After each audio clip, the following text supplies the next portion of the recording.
Thank you very much, Mr Pritchard. It's a pleasure to serve under your chairmanship today, and I'd like to thank the member for Stoke-on-Trent North for leading this debate from the Petitions Committee. It's particularly good to see him in his place, and also like to thank the Minister for being here today, and also for recently visiting my North West Durham constituency, which was great to see her there. Spice, Sam, Tess and Cookie were the pets that I grew up with at home when I was a child, and it's quite clear that they are far more than just animals. They are family members too, as is attested to by my visit to Bishop Ian Ramsey Primary School in Medhamsley on Friday, when I actually spoke to the children in Year 6 there about this very issue.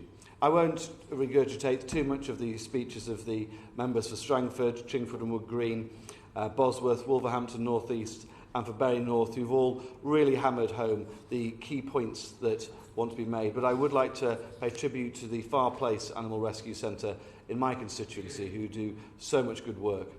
On Fern's law, it seems pretty clear to me. We've got compulsory microchipping.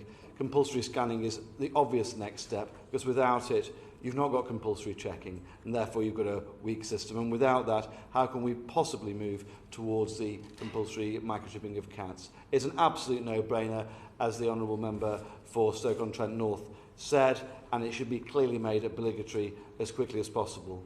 Regarding Tuck's law, I thought it was particularly nice to hear from my honourable friendly member for Bury North on that. It's, with his 16-year-old dog, which is the same age as Tuck was when he was put down.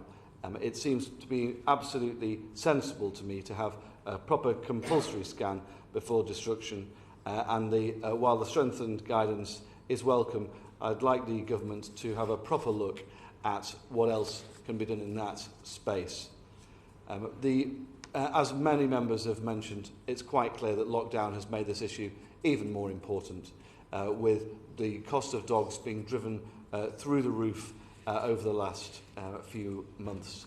And it's also that coming out of lockdown where we might even see that destruction of dogs potentially also being driven. So it's quite clear that on both of those counts, lockdown's made it even worse, and which is why it's so important that the government acts. And I hope they'll speak to my honourable friends, the member for Ipswich and the member for Chingford and Wood Green, about what can possibly be done there.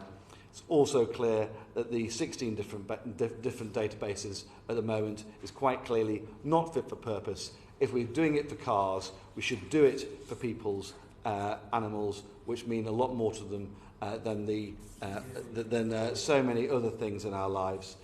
So I'd just like to conclude by saying I really welcome the petitioners. I know this is a huge issue for many of my constituents, and not just on this, but pet theft's been a major issue. Durham Constabulary have raised it with me personally several times over the last few months during lockdown. So I really hope that we get some action and some positive words